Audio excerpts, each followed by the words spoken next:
একটা বাংলা বাক্য সাধারণভাবে আমরা ট্রান্সলেট করি, একটা যে কোনো বাংলা বাক্য একটা ভার্ব থাকে। একটা ভার্ব থাকলে আমরা খুব সহজভাবে, যেমন দেখো এখানে আছে, আজ রাহুল তার মাকে নিয়ে বই কিনতে যাবে। দেখো এখানে ভার্ব কটা পাচ্ছে? এই যে কিনতে, কেনা একটা ভার্ব, এটা একটা ভার্ব, তারপরে এই যে যাবে এটা একটা ভার্ব। আমরা কি করব? আমরা কোনটা মেন ভার্ব হিসেবে দেবো? এখানে বাক্যের ক্ষেত্রে মেন ভার্ব হিসেবে ধরবো কোনটা? একটা বাক্য ট্রান্সলেট করতে হলে সাবজেক্ট, তারপরে ভার্ব, তারপরে আমরা অবজেক্ট বা আদার্স ওয়ার্ড পেয়ে থাকি। এভাবে কিন্তু আমরা সাজাই একটা বাক্যর ক্ষেত্রে, ঠিক আছে? যে কোনো বাক্য আমরা যখন দেখি, কিন্তু যখন একটা বাক্যের মধ্যে দুটো ভার্ব থাকে, দুটো ভার্ব, বা সেটা তিনটে হতে পারে, চারটে হতে পারে, বা তার অধিক হতে পারে একটা বাক্যের মধ্যে, তখন আমরা কিভাবে ট্রান্সলেট করব? দেখো দুটো বিষয় আমরা একটু দেখব। কি? একটা বাংলা বাক্য সবসময়, বেশিরভাগ ক্ষেত্রে 99% কি হয়, বাংলা বাক্যের শেষে বাংলা ক্রিয়া থাকে। অর্থাৎ যে ভার্বটা আমরা খুঁজে পাই সেটা বাংলা বাক্যের শেষে থাকে বেশিরভাগ ক্ষেত্রে।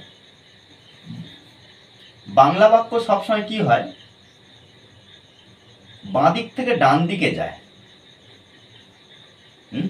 তার অর্থ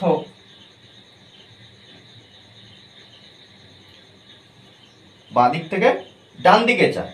এটা কি? বেঙ্গলি। ইংলিশের অর্থ কি দাঁড়ায়, কেমন আসে? ডান দিক থেকে বাঁ দিকে আসে, অর্থাৎ এটা ইংলিশ। কিভাবে দেখো,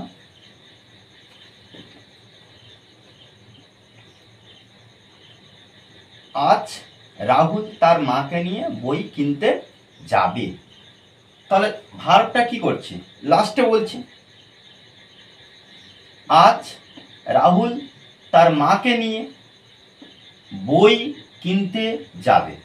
এটা কি করছি না, বাঁ দিক থেকে ডান দিকে চলে যাচ্ছে। কিন্তু ইংলিশটা যখন বলবো, ইংলিশটা যখন আমাদের বলতে হবে, তখন কি করতে হবে না, প্রথমে সাবজেক্ট বলতে হবে, তারপরে ভার্ব বলতে হবে। কি? কে সাবজেক্ট? কে? রাহুল। রাহুল যাবে। দেখো কিভাবে বাংলা বাক্যটা আমরা লিখছি। দেখো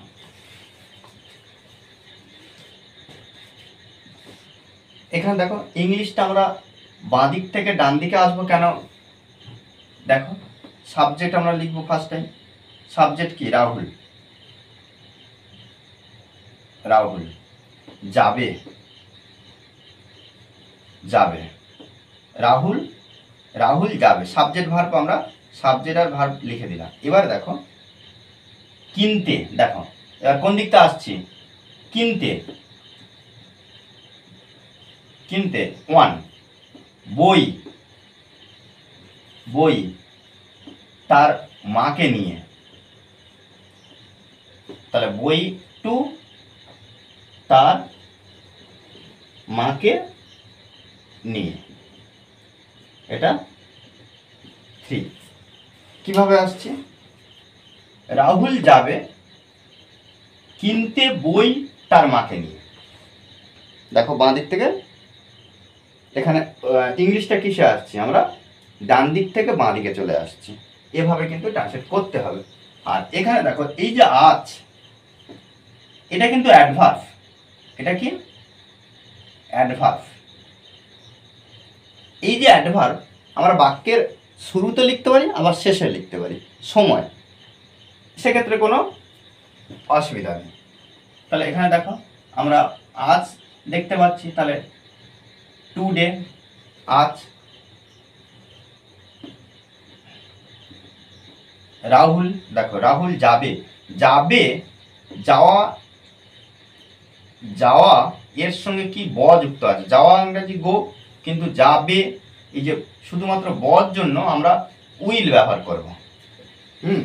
তাহলে রাহুল উইল গো, যাবে।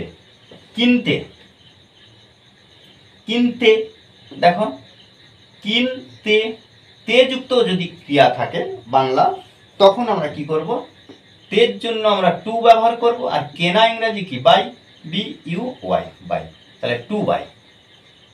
টুডে, আজ। রাহুল যাবে টু বাই। বই, আমরা এখানে বইয়ের ক্ষেত্রে বুক ব্যবহার করতে পারি অথবা বুকস, যে কোনো একটা। তার মাকে নিয়ে, তার মা, দেখো লাস্টে তিনে পড়া আছে তার মাকে নিয়ে, উইথ হিজ মাদার। ওকে, দেখো এভাবে কিন্তু আমরা খুব সহজভাবে এগুলো বিশ্লেষণ করে আমরা নিজেরা ইমপ্রুভ করতে পারি ইংলিশ। ওকে, আর এই ক্লাসটি যদি ভালো লাগে অবশ্যই লাইক, কমেন্ট, শেয়ার। আর যারা এখনও পর্যন্ত এই চ্যানেলটি সাবস্ক্রাইব করেননি তারা অবশ্যই চ্যানেলটি সাবস্ক্রাইব করে পাশে থাকবেন। Okay, thanks for watching this video.